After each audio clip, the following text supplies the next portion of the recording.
Welcome to Just What's Drinking up? Problems. We have Catfish back here. That's what I call them. But we're going to use our Whatnot name because we've been on the string of doing Whatnot sellers. And yeah, that's a nice background. But if you can't tell, this is VETBET, which the name and the display totally match, which I love that. And we'll totally get into everything you do with Whatnot and all that. But Yeah. I want to say I appreciate you doing this with me. I know you've been really busy lately and going through some shit. I mean, we all do, but Life. being out, yeah, definitely part of life. But yeah, congratulations on saving your marriage. By the way, I never would have thought Pagan would have been the answer. Maybe I need to get that name and number to your marriage counselor. But yeah, Uh, thanks for being here, man. I appreciate you. You always have something. Pigging. Oh man. Don't you probably sell some stuff like that. Maybe I should. Hey, look, no shame in the Yeah, you game. should. I've You I should. actually I've actually had a conversation with a guy once, and he was trying to convince Okay. me. And but if it's with a woman, is that gay? So like, I don't think so. But I'm also scared. I would be scared as shit. Like if my wife walked in and was like, "Hey, I want to try something," I'd be like, "Yeah, you do." And then I saw what she Uh wanted. No, you don't. Absolutely not. uh yeah. Anyway, I'm on the whatnot. Well So that got hmm. fun. It's Anyway, fun. It's fun. Sorry, it's Sexy Silver and VetBet. So why VetBet? what's up? Okay. Um Mostly, okay, so we can kind of back this up a little bit. Um why bet bet? It wasn't just a random thing. It actually took a long time to come up with that name. And I mean you influenced it, of course. Because I mean, first of all, you got me into whatnot, and I was like, oh, what can I name it? Something that applies to me. Well, Oh, time out real quick. How's my audio? I think it sounds a little echoey or something. Yeah, let me. I forgot to take my earbud out. VetBet, you were saying? Yeah. So I I was in the army with you. Obviously, we spent a great deal of time overseas together, and you were like, hey, why don't you just name it after your service? It's like, oh, well, I'm a veteran, so bet. Sure, it's kind of catchy. Um, yeah, and bet like put your bet in me, trust me. So Yeah, that you're betting, auction style yeah, sales and whatnot, and you're vetting. It rhymes, it flows. I like it. I think it's clever. yeah, That and a lot of your pieces are military related, which yeah, yeah. I can see a little of them back there. Yeah. They're not bagged up. That's what I was doing before you called. A lot of American flag stuff.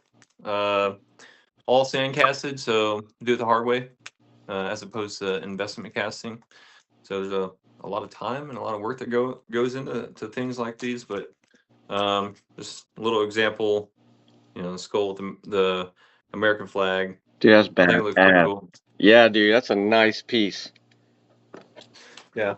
Um, I'm coming up with more and more as time goes along. I've also got some super random pieces, like arrowheads, silver arrowheads. These are pretty cool. One ounce of. Let me see that. That's too quick. Oh, that's nice, dude. I love the texture on that. And Yeah, it's stamped. 25 it's gram? legit. Dude, A that's little bit nice. of a little bit of patina on there with liver of sulfur. Um, and we could talk about the process of how to actually do it, because I think you were talking about you were wanting to get into casting as well. Yeah, yeah. So I bought a furnace and a mold and some shot and I poured a hand pour and it did not come out the way that I thought it was going to in my head. So It turned out great. It turned out great. I loved it. yeah, Those Yeah, I got the some stuff double to learn. D's. Yeah. So I want to know like the whole process. You start out like and you come up with a design and how do you like make it out of like your sand casting stuff, and how do you melt it, and like I want to know all the details, and then I also want to see the rest of those pieces because the arrowhead and that American flag skull was fire. I know you got more Yeah, back we'll take a there. look at them. Yeah, we'll take a look at them. Yeah, I mean, really, you have to acquire the things that you need. So the tools, the flask, as we referred to before. I'll show it to you right quick. Um, this bad boy right here, it's actually filled with sand right now. Because I kind of figured we would talk about it a little bit. But you got your flask. This is what you pound your sand into. I know you like pounding. Um, and you can cast anything as long as you can pull it out of the sand.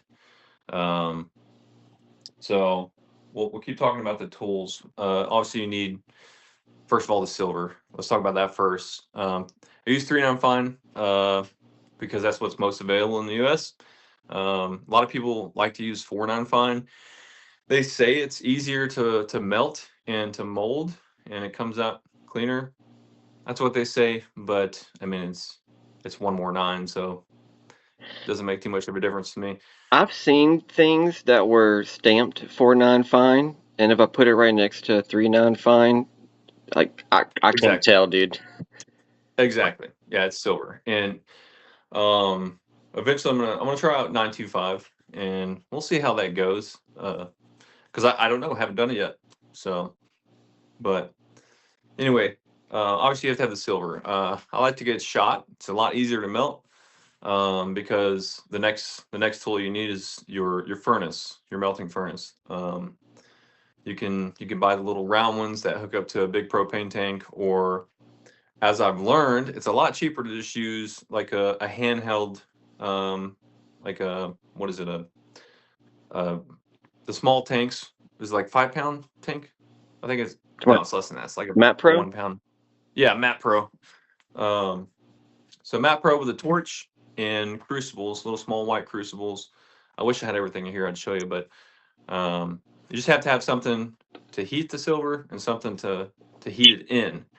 Um, so it's a lot easier to use the smaller torch with the smaller crucible I think you need because like melting point is like 9 something. So like basically you need to be able to produce it right, or get it to at least 1,000 degrees Fahrenheit, right? right, Yeah. yep, yep. And Matt Pro does it really easy. So Matt Pro is just a different type of gas. I don't know what it's made out of. I just know it's called Matt Pro. As opposed to propane, which doesn't burn as hot as Matt Pro. Found that out the hard way. Um, so I bought both tanks. Is like, oh, it's gas. It'll work. It might just take a little bit longer, but if you're using propane, it'll melt up to like 5 grams, super easy in like 60 seconds. But once you get up to like an ounce, um, it gets to the point where it'll melt the top layer and will not melt the bottom layer, so you can't really pour it. So, Still, if you're gonna do small um, pours, a minute, that's quick, dude. 'Cause my, right, my furnace takes yeah, a minute, like I say a minute. My furnace takes a while to heat up. I have one of the electric ones. I think it works great and I like it, but definitely not 60 seconds. right, yeah. I think it probably takes like 40, 45 minutes or something like that. Um, I would say closer to like 10 to 15. Oh, really? Okay. I mean, Well, normally like I turn it on and I'm getting everything else ready, so it happens yeah. really quick in my mind. But yeah, definitely not 40 minutes. I think it's closer to like 10, Okay. 15. And so it's not bad, but it's definitely like you can do small hand pours, um, and like doing it your way would it sounds a lot easier because I don't need as much equipment. I'm not worried about flipping a breaker because I've done that before. Um, but if you just have a small bottle with one of those torches on it, has the gas nozzle on it. Everything's small and controllable. And if you're doing a small amount that you're melting, it just seems like it's so much easier, and you need less space, less bullshit. Like, cause I'm Right. starting to acquire all the stuff that we've been talking about, and it's a lot. It can take up like you need space for all that stuff. Yeah. Yeah. And really, what the way I'm talking is this is really the budget side. You could spend a little bit more money. It's like $400, and you can get an oxyacetylene tank, like a metal cutting torch, and that'll melt it in 10 seconds. So it just depends how much money you want to spend. Yeah, I feel like I would burn my shit down, like the whole house gone. Uh-huh. Yep. But I like to take my time and not be rushed. So I'm fine with the Matte Pro works good for me. And I do a lot of smaller, like 5 gram pieces, but recently I've been trying to do 1 ounce or greater pieces. Yeah, that So, arrowhead was 25 grams. Do you have any small thing that you can show? yeah, I mean I do have like the simple little little grenade. Oh, I think nice. you can see that. That's about 6 grams. And then you see a lot of these little pistols. These Yeah, turn out really revolver. well. So, Worth so about what weight was that revolver? um I forget which one this was, but that's what it looks like. Are we thinking like 5 or 6 grams? That's what it looks like to me. Um yeah, it's about this one was like 5.5, I think. Okay, and So like I that said, I was bagging these up, so I haven't labeled them yet. gotcha. So that took 60 seconds to melt with the Matte Pro torch. It was super quick. Okay. Yeah. Yeah, that's Yep. freaking cool. That reminds me of, like, Let's Go stuff because he makes a lot of small things like that, and his actually fit in the hands of Lego people. I got some, but Uh-huh. I Yeah, mean, I've watched the show a lot. He's got some really good stuff. he's good. So I like his. yeah. I feel like everyone I know has at least a couple of Let's Go hand pours. So now they may need some Yes. VETBET hand pours too. Yeah. Yeah. There's a lot of good people out there that's been doing this a lot longer than me and that are super good. So it's just something to aspire to. But I do think I have some decent pieces. I got some really unique pieces. I was going to make a space shuttle, and I'll show you first and then explain it. But this Oh, kind of looks nice. like a space shuttle taking off, right? Yeah, that looks cool.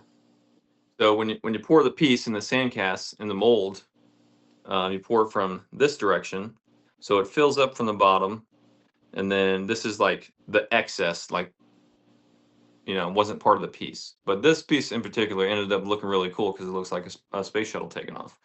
So I was like, oh, normally I would cut that off, but I left it on there. Yeah, So and it just adds weight. yeah. The more precious metal, the better. But that's exactly what it looks like when it's like it's launching off the ground. I like it. Yeah. That was a nice one. I'm gonna buy it. How do you make that? Like you showed me the flask with the sand, and then I get the whole idea. You pour molten metal into the sand, but how do you make it form the shape of that space shuttle or revolver or Right. whatever?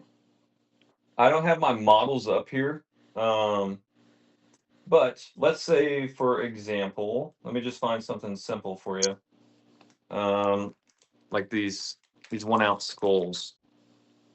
So that's what it looks like, right? Yeah. And then if you take a look at the flask here in the sand, I didn't clean this one out, so you can actually see what it looks like Oh, afterwards, right? dude, that's sick. So yeah. Um, so without the sand, this is just hollow. Like the middle is just sand. So what you do is you take your what they call it, the I just call it oil sand because that's basically what it is. It's just Casting thing. sand with casting sand with oil, so it's malleable and it'll also stay stiff if you compress it. So Do you think that helps? hammer that in there, Do you think that helps with moisture? and it helps with moisture. A lot of people do use oil-free sand, and with that they'll use water to um, make it moist and Stick where to together? where to stick. Yeah, and that's doable. Yeah, there's nothing wrong with that. They actually makes pretty good sands. It's like a 400 grit or something like that. It's a lot finer, so it comes out with better details. That sounds scary as shit though, because I'm thinking molten metal, and there's a lot higher temperature than what it takes to turn water into steam. So if it starts to turn, like I have a water state of transformation, energy is going to go somewhere, and it might send that metal back at me. That's how Yeah, right. I don't see how I, that works. I don't. I haven't used that type of sand. I think they use water. I don't know. Um, So, but I do know it exists, like oil-free sand, and you have to wet it somehow. Yeah. So, I don't know about that, but I actually bought yeah, the same stand that you told me to get. So when I yeah, get to doing it, which hopefully I'll get around to it soon, but oil means no water, and that sounds safe. right, I like yeah. I like my face the way it is right now. Yeah, So that's why you wear a face shield, the leather apron and everything, and gloves. So that's more tools you need. yeah, good point. PPE, But personal protective equipment, yes, yeah. cause To shit be put it hot. to put it to put it simple though, you hammer your sand in there, make it flat, and then you place your piece on to the sand, push the piece down into it to where it's sunken halfway into the sand. Take your top piece, put that on top, and then you would put more sand in there on top of the piece, hammer it down so it's compact and forms around the shape, and then you pull it apart and it forms whatever you're trying to make. Take out whatever piece you put in there, and then put these back together, and then go and melt your silver. Once it's melted, pour it in the top, and it creates whatever piece you're trying to make. Why does it look ashy? So that is, I use cornstarch. There's all different types of powder, like talcum powder and other things you can do, and they make powder specifically for this. But after you after you put the sand in and hammer it down and make this flat, you have to have some way to separate this piece from this piece.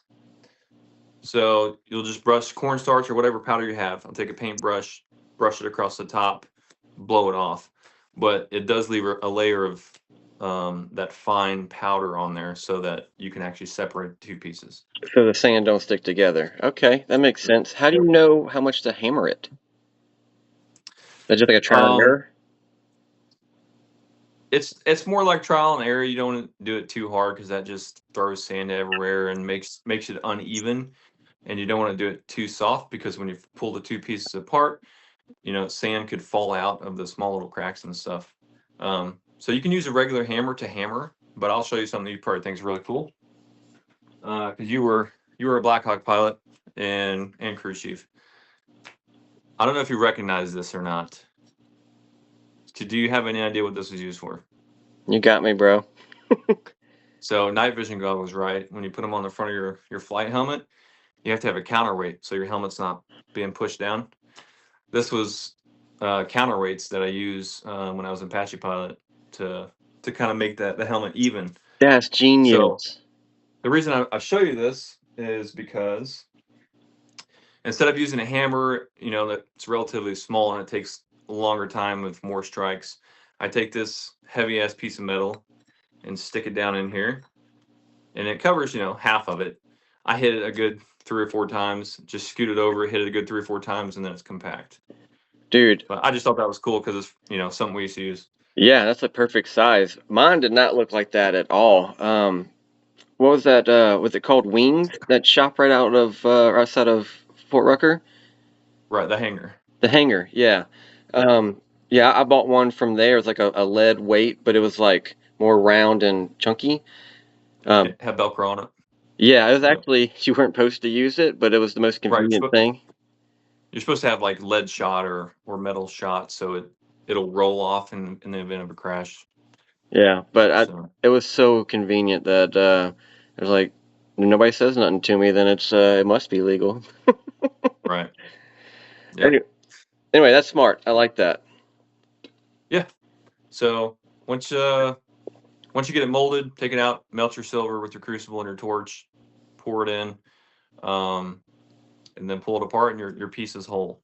So I'll pour it and wait, a good couple minutes because it cools down very quick in like less than 10 seconds. But I just wait just in case, especially for larger pieces where the center of the silver is more hot and takes longer to cool down. But You mean like it solidifies from liquid to solid?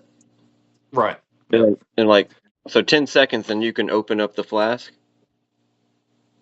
yeah, yeah. Those are very quick. It cools down really quick. All right. And I already know the answer to this, but okay, so 10 seconds, you open the flask and you just pick it up? Hell no. That shit's still hundreds of degrees, right? Yeah, Yeah. So normally after you open it up, let's say the piece is sitting right here. We'll say I just melted that. Just go like this, not into your hand, obviously, but just turn it over into a bucket of water. So I watched a dude on YouTube do it, and you get that. yeah, I love that sound, dude. yeah, yeah. Everybody loves that. But and then so after you cool it down and it's all made, that's when the hard work starts. Is making it look pretty. So cleaning it up, um, putting patina on it with liver sulfur, whatever, however you want it to look. How do you do it? Like, how do you polish it or something?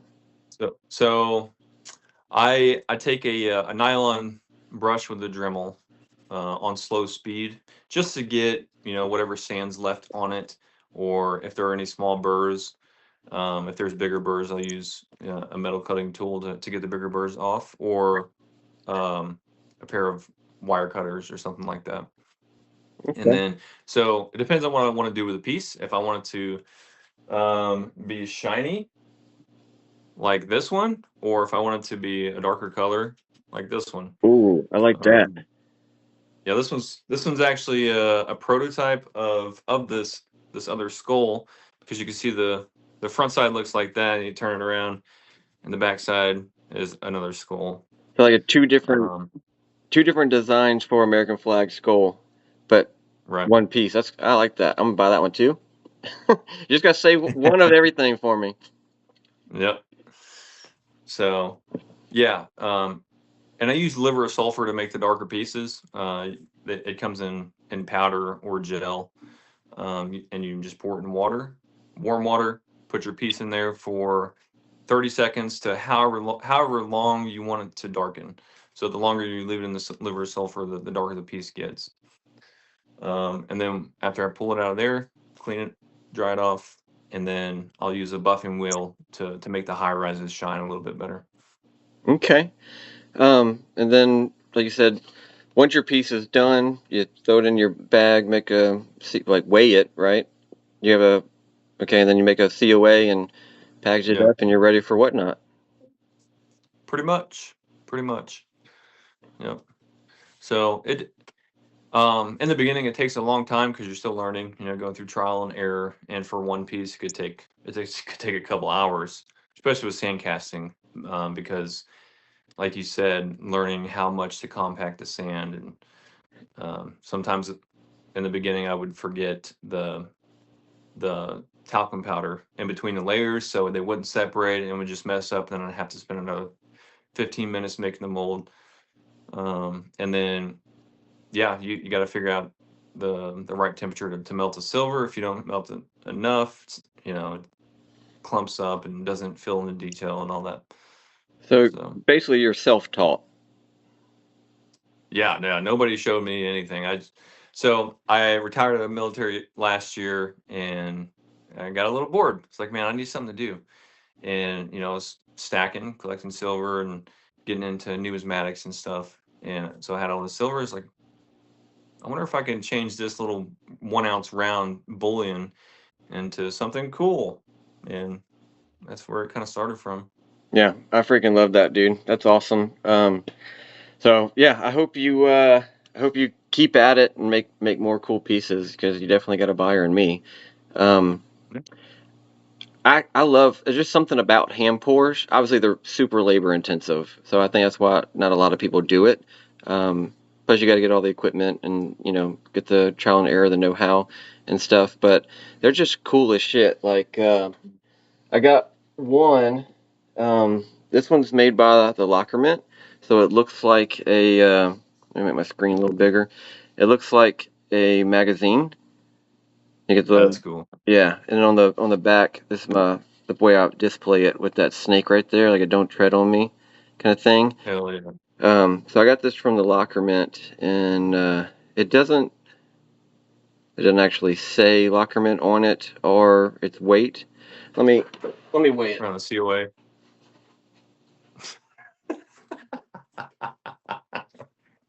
Oh, bro, you Oh my God, dude. Oh, I can't look. like Oh that? man, that you got me. That's You got me on the that one. That's That was the good. Jones boxers on from rebelshirts.com, dude. Oh man. Whoa. Hold on. I got to clear my brain a little bit. Yeah, cause fuck you. I did that just for you, bro. Hey, look, Oh my gosh. you want some of these? Look, I'll get you some boxers. I'll get you some Jones boxers, just like that. Oh, dude, that's crazy. Now I'm gonna embarrass you. Like, so I've seen a lot more than that. Flight school. Oh, I know. Remember, freaking kayaking down the river, and you're like, "Hey, let's go skinny dipping." And then here's daggum old Blake Rebel running down the bank of a river naked. Oh, now you're gonna make. Yeah. You're like, oh, dude, they're in the army together. Gay. Oh yeah. Yeah. So this is actually Good times. 3.9 ounces. So it's almost 4 ounce. But that's a badass hand pour. I fucking love hand pours. Yeah. Especially, stacking it. It gets kind of boring stacking, those regular generic rounds, and especially if you're trying to set up a display in your office or something, you want something that looks cool. Yeah, it's freaking art, dude. Like you're an It artist is. whenever you make that shit. That's what I think. Yeah, absolutely. And like the stuff I make, a lot of it just is something I think is cool, and I have other people messaging me like, "Hey, can you make this? Can you make that?" And I make custom stuff for people. So That's badass. Um, yeah. So one thing, the boxers, Jones Joe's 3009. yeah. Yeah, so like he always has that Uh-huh. emoji. Yep. So I that's why I love call you. them the Jones boxers. But Nice. yeah, I definitely that was interesting. I'm definitely getting into ham pours and basically copycatting you. And I won't like make your pieces. I'll make SexxySilver pieces. But Right. you kind of mentioned like you get out the army and kind of got into this thing as a hobby, and now you're going to be selling these pieces. And I see a bunch, and of course I know you, but I see a bunch of like helicopters and shit back there. So who's VETBET? Where'd you get started? Where you come from? Like when did you join? What was your job? Like all the things. I want to know your story. Oh man. So yeah, I mean, if we go back to the very beginning, I grew up in southern Missouri, southeast Missouri, small town called Doniphan, Missouri. Population was like less than 2,000 people, and I didn't even live in town. We lived on the edge of a national forest, the Mark Twain National Forest.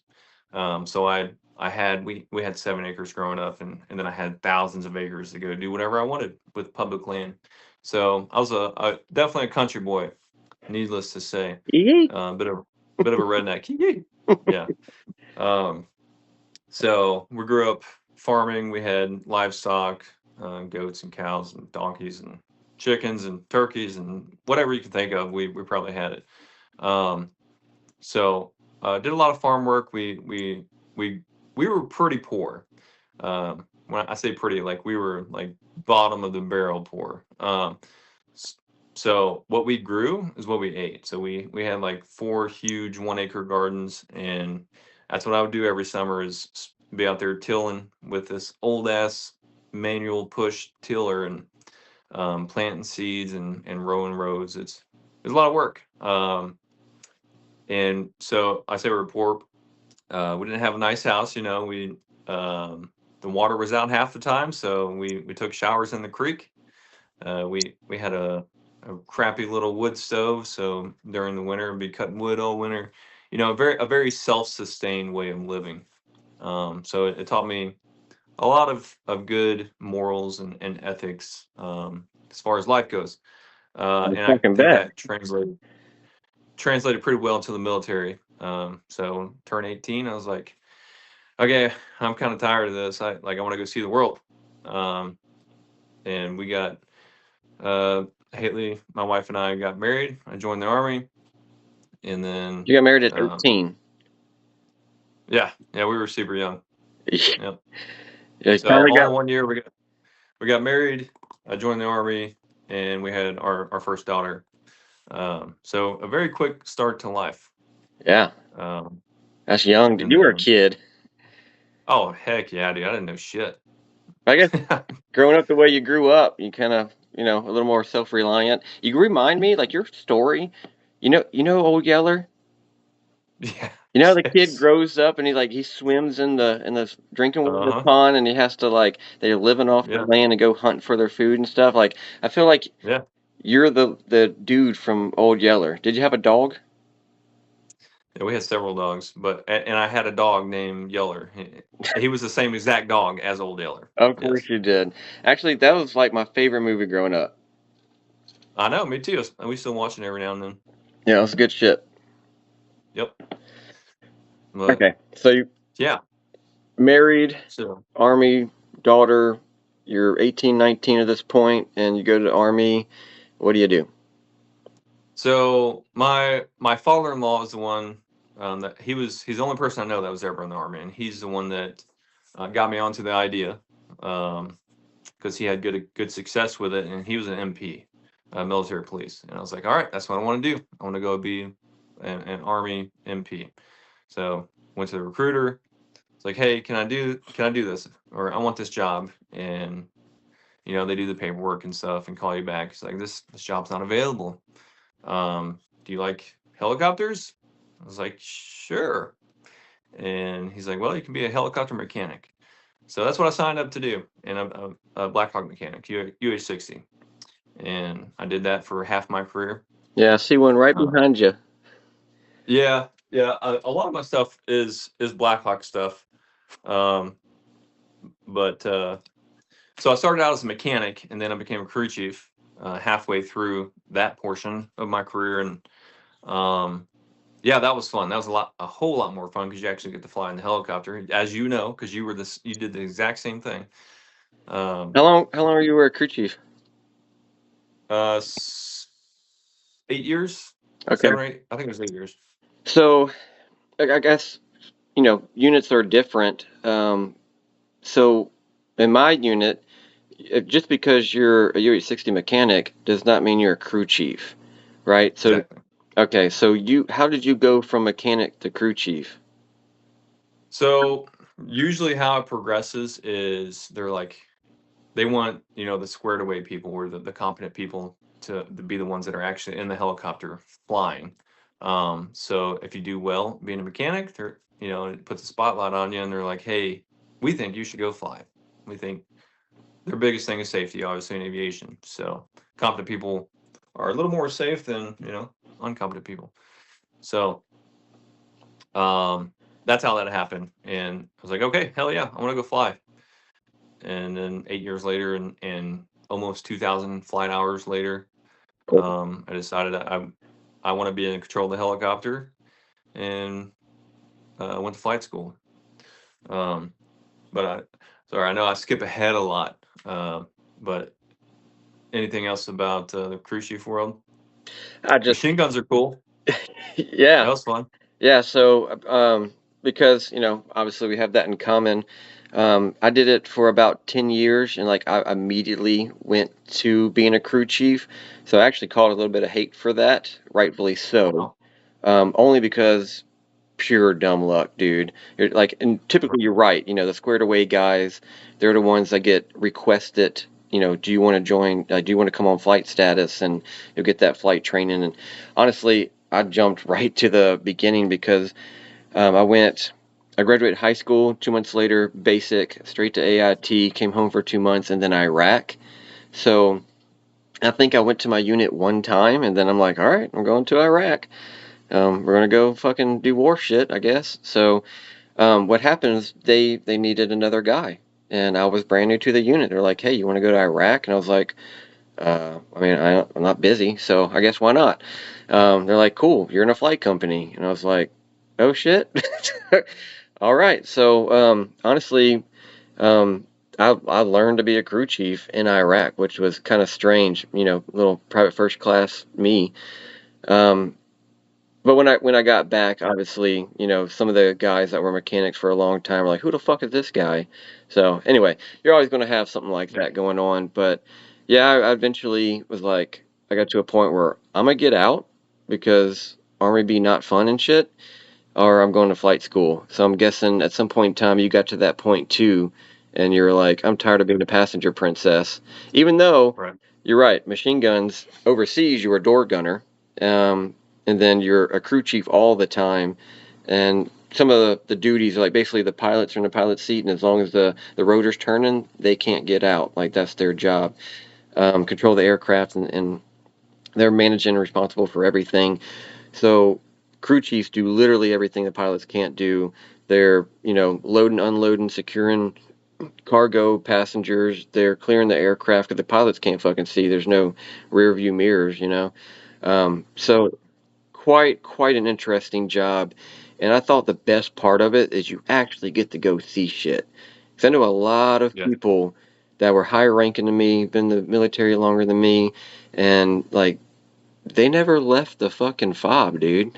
Right. Every day was the Yes. same Yeah. shit. And I was like, ooh, that's gross. Yeah. Yeah. And yeah, there's that. And I try not to dog them too much for that because some people just don't have the opportunity, and that's fine. Yeah. And hey, they served in the military, and I it's a great thing to do. So, but yeah, it was super fun in the beginning. I mean, throughout the whole, but especially in the beginning. I joined in 2009, and then 2010 to 11, I went to Afghanistan for 12 months. Um, and that's where you really get to put your skills to the test.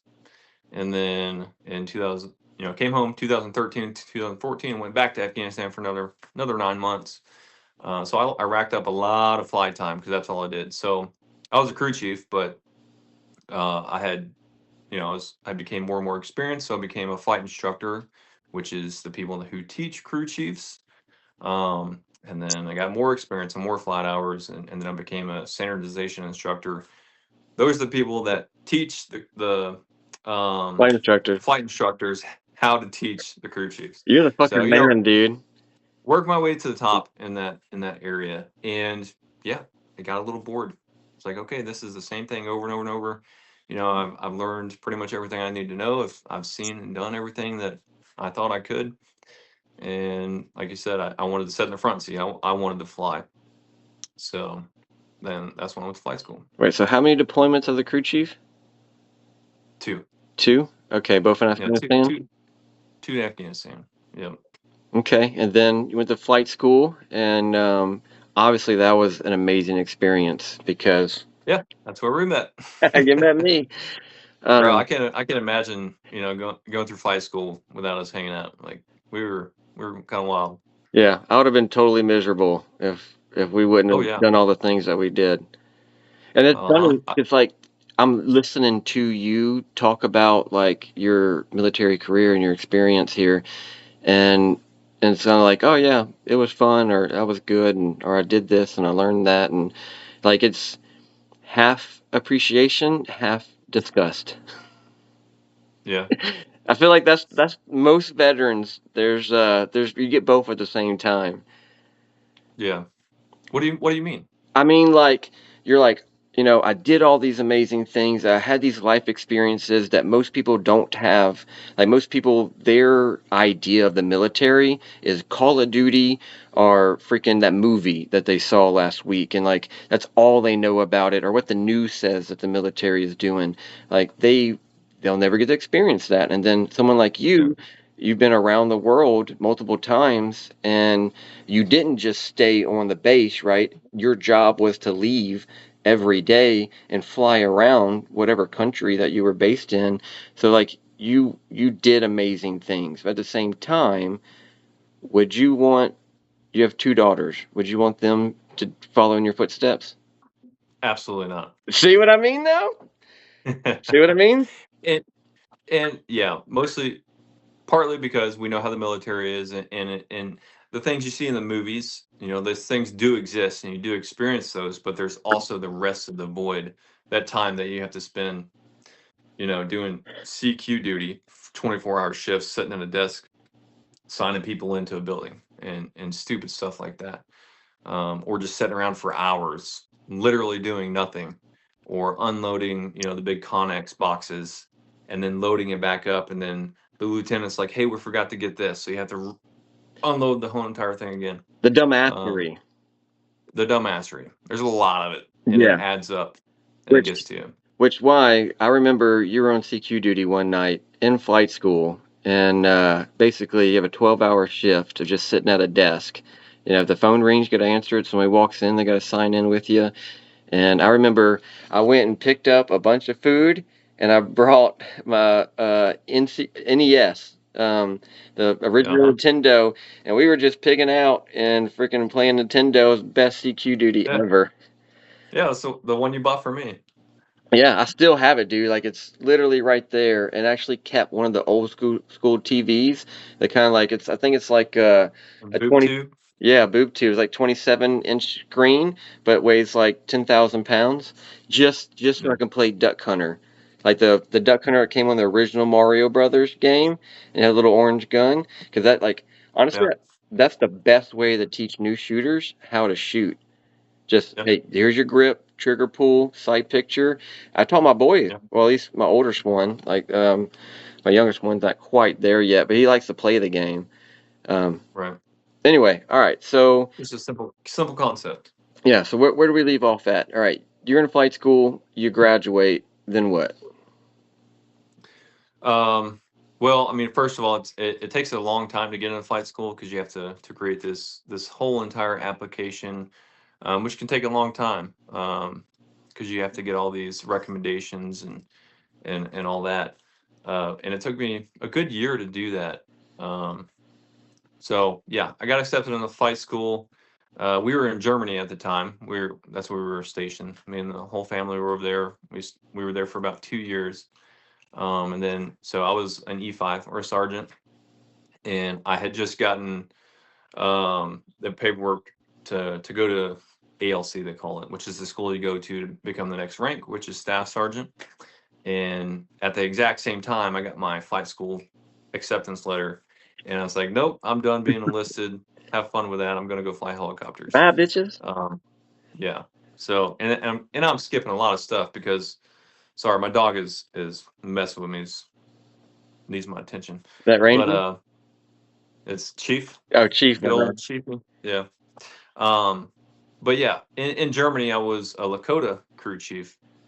Um, I don't know how much experience you have with those, but Uh, so you can kind of have an idea. That's a Black Hawk, right? And that's a Lakota.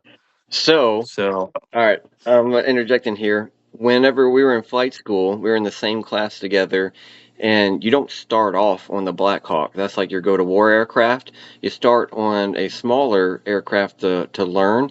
And I remember we were stick buddies. That's what they called it. It sounds super gay. You know, hey stick buddy, but because you fly a helicopter with a cyclic and um, it's a stick, so that's what they call it. But I was in the back whenever you flew your first time in a Lakota. First helicopter you ever flew, and dude, you fucking mastered it. I was pissed. I was like, how is this motherfucker so good? I, I think I yeah. think that day I went first, and I was like, we're gonna die. Oh Uh, fuck, shit, fuck, I'm dead. And then you get up there like so so like this. uh, uh, instructor was like, he was pissed. "Are you already a pilot?" It's He's like, "No, I, yeah. I, I play video games." He's like, "Holy shit!" But you had Yeah, a the flight flight instructors simulator. get mad. They Yeah. get mad when that happens because they like to make fun of the people that can't fly, and I didn't have too much of a problem with it. But I think that day we because we were stick buddies and we do everything together, and I think we flipped a coin or we played rock paper scissors to see who went first. Yeah, something like that. I don't remember.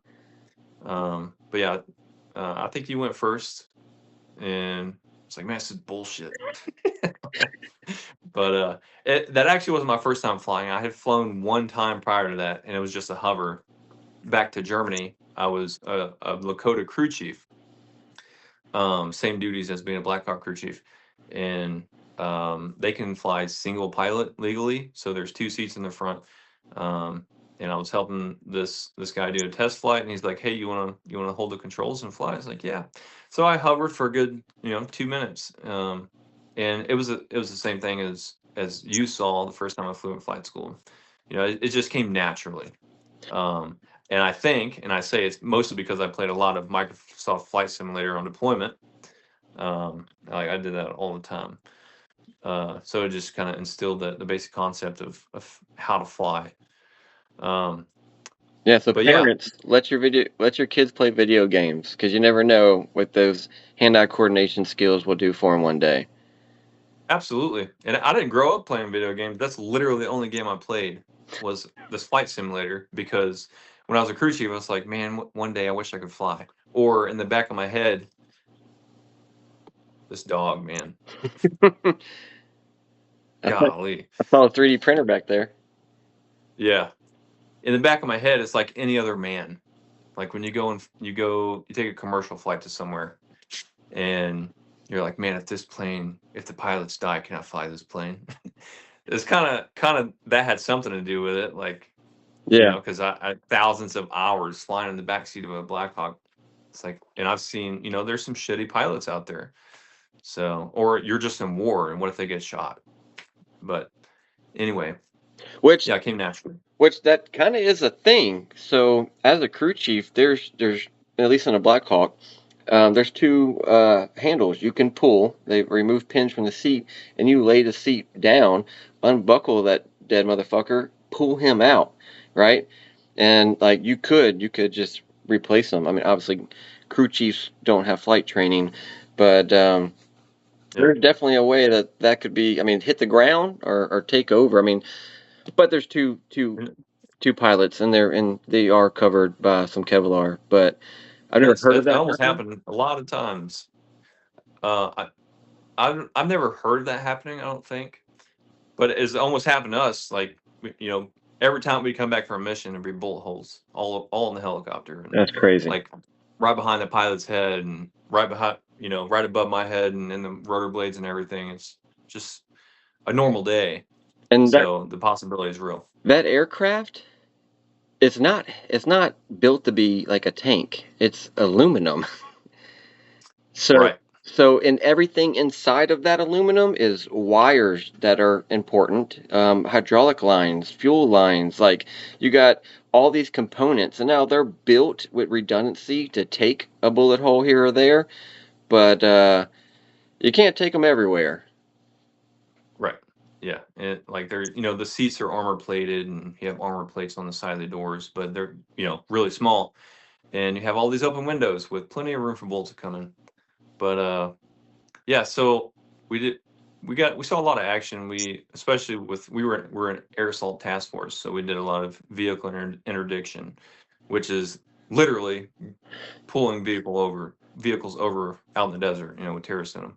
I actually have a good picture that'll give you a really good idea of what that looks like. So hopefully you can see that. But Hell that's yeah. that's that's us flying. We drop them off. They pull over the vehicle, and they go, and the high speed guys in the back, whoever that be. We worked a lot with the Australian SAS and the British SAS, and they would take care of business. Um, That's some gangster shit, dude. but yeah, it was fun when we got to shoot. That was pretty cool. But um, That makes me think yeah. of the meme, everyone wants to be a gangster till it's time to do gangster shit. Oh yeah. So you know what buck fever is, I'm sure. Yeah, oh And yeah. when you see a deer and your adrenaline spikes, like times that by 100. When it comes to time for you to have to pull the trigger, it's pretty crazy. That's wild, man. Yeah. Okay, so you become a pilot, and then what? So I became a pilot, and then flight school's in Fort Rucker, Alabama, and then I get stationed at Fort Riley, Kansas, which is where I'm currently at. Because when I got out, I decided to stay here. But I went, got stationed at Fort Riley, and then immediately I deployed to Syria for the first half of deployment, and then the last half to Iraq, and then that's where we ran into each other again. Yeah, which was awesome. Yeah, it's cool. Didn't expect it, but kind of a small world over there. But Which again was um, only because the job we had allowed us to hop around to all these different places. So you get to meet up with people, which I yeah, think is the best part of aviation is that you're not yeah, stuck. yeah. And I should back up a little bit. I'm pretty bad about skipping ahead and missing stuff, but in flight school, I learned how to fly the Apache, the AH-64, um, the the best helicopter in the world. It's gangster, dude. It's a fucking killer machine. And of course, I say that because you became a Black Hawk pilot, but and there's always been that rivalry, Well, like which helicopter is better. Apache pilots need heroes too. So, Yep. do you have an Apache so we can just show the Yes. video what the hell Apache is? I'm sure most people know, but tell me Right. that's not a So gangster motherfucker right there. Hell that's what yeah. an Apache looks like. It's got rockets, guns, and missiles. So it's an attack helicopter. You know, we don't carry passengers around. We carry Ammunition, lead. Yeah. ordnance. So yeah, it's pretty cool stuff. Which, by the way, I'm gonna be making some silver Hellfires and silver rockets and stuff. You know, So kind of take my money, bro. modeled So modeled off the Apache. So that's that'll be awesome. pretty cool. Hell Yep. yeah, dude. I feel like your shows are gonna be gangster as fuck. We'll see. And I mean, if they're not, just people just be they're hanging out, Wa- watching me, just show off my pieces, which is cool. That's all right. No, bro. I'm gonna be there. I'm gonna be there. I'm a mod for you, man. Hell yeah, good. So I enjoy modding for you. So all in all, how many deployments did you go on? I went on 4 deployments. So 2 Afghanistan, 1 Syria, and Iraq. I feel like I went to Iraq twice. I don't know. No, it was just Syria and Iraq, and then Europe. So Germany and Poland, Lithuania, France, all the above, So Belgium. you've been all over the world. Literally, yeah. Well, I always wanted to go to Australia. That didn't happen, unfortunately. But Well, Europe sounds nice, but all the rest of them, fucking shitholes, oh yeah, bro, we have it so good over here. It's not even funny. dude. It is. That's one thing I think, and maybe it's just me, or maybe it's because of people like us who have actually been to places like that. It changes what you prioritize. So a lot of people are like, "Oh my God, Taylor Swift is dating who today?"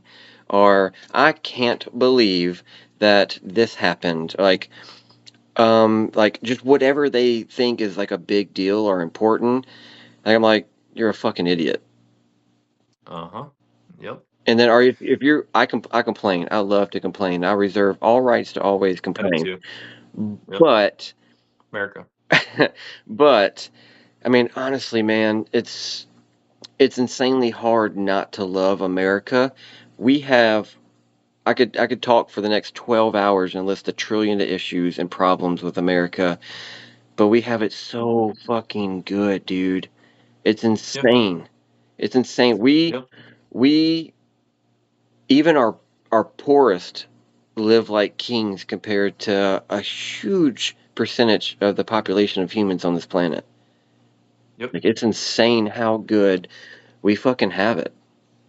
Yeah, we have it pretty good, and you start to appreciate things, the simple things like just being able to walk outside and breathe clean air. It doesn't smell like sulfur, you know, dead shit.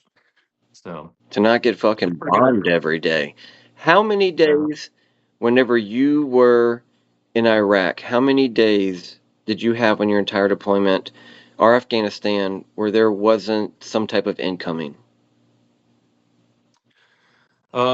yeah, definitely greater than half the days we'd have rockets coming in. It's hard to tell. The days just blend together, and the next rocket attack is just becomes another dinner bell.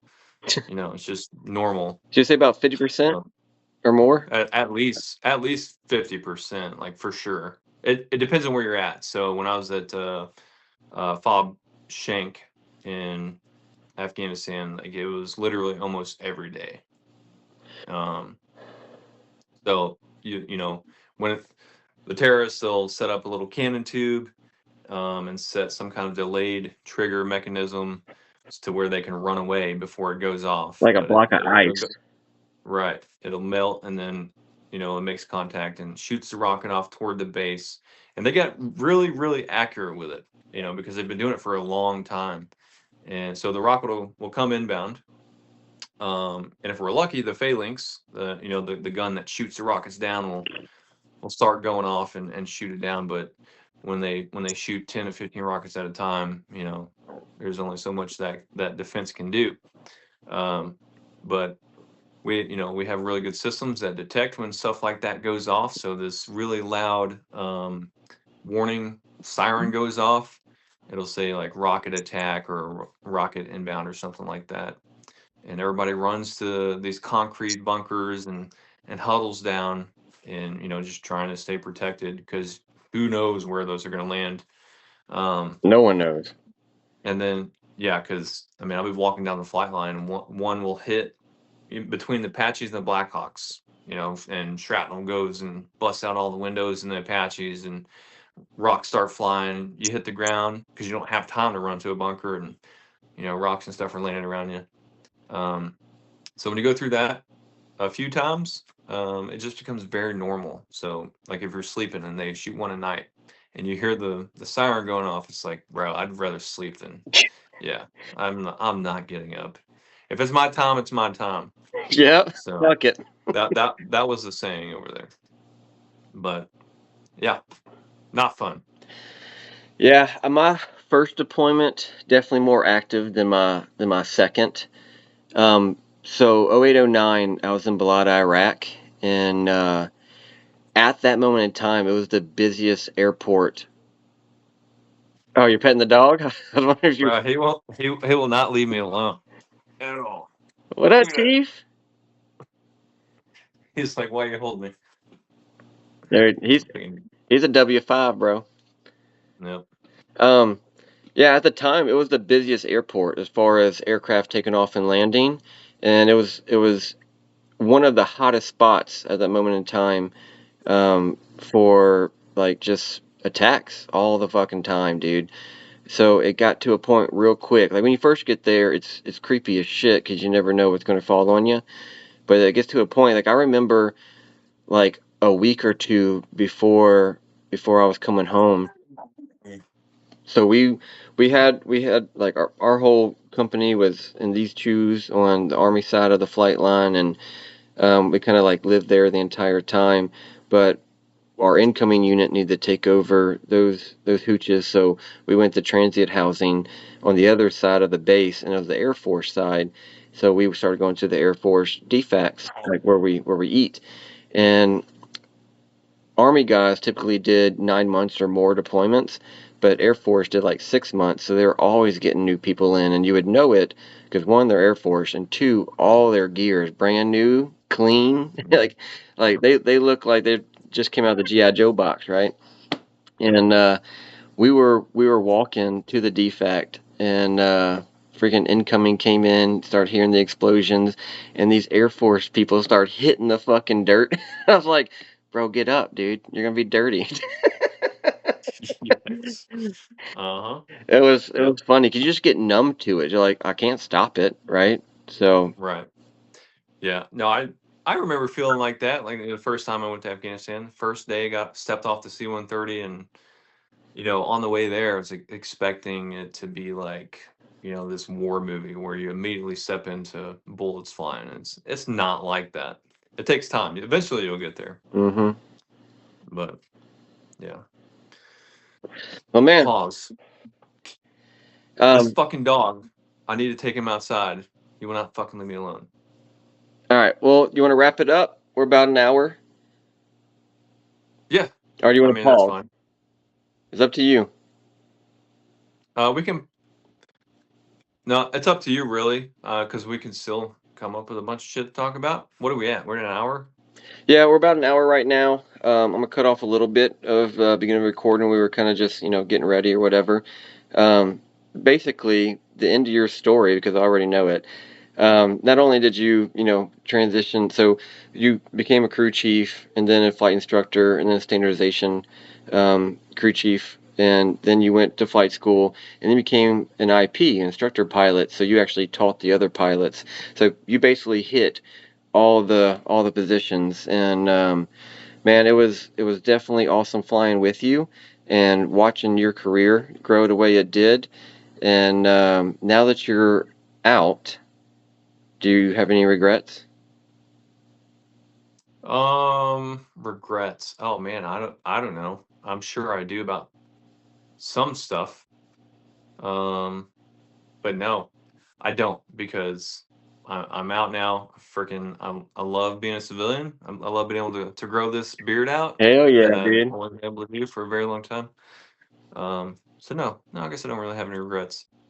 Awesome, man. Well, Actually, I do. I have regrets that I didn't buy Bitcoin yeah, don't and we all? Holy shit. yeah, and that I didn't start pouring silver earlier. Of course, we all wish we would have got in a little sooner. But Yep. man, awesome conversation. Appreciate you doing this. Good luck with the pegging. I'm definitely going to be in your shows. Definitely bookmark one of each of your pours for me. And we definitely need to do this again. Yeah, absolutely. Yeah, we have a lot more stuff to talk about. I feel like we just skimmed the surface. So Yeah, we'll definitely want to see your next pours, any new shit you come out with. And yeah, I feel like we were just getting your story today, but we can hit on a lot of different topics. So I guess till next time. till next time, man. And I want to see your new stuff. You got some badass rounds. I'm working on something, man. Uh-huh. Next time for sure, though. Yep. All right. All right, man. We'll see you. See you later, VetBet.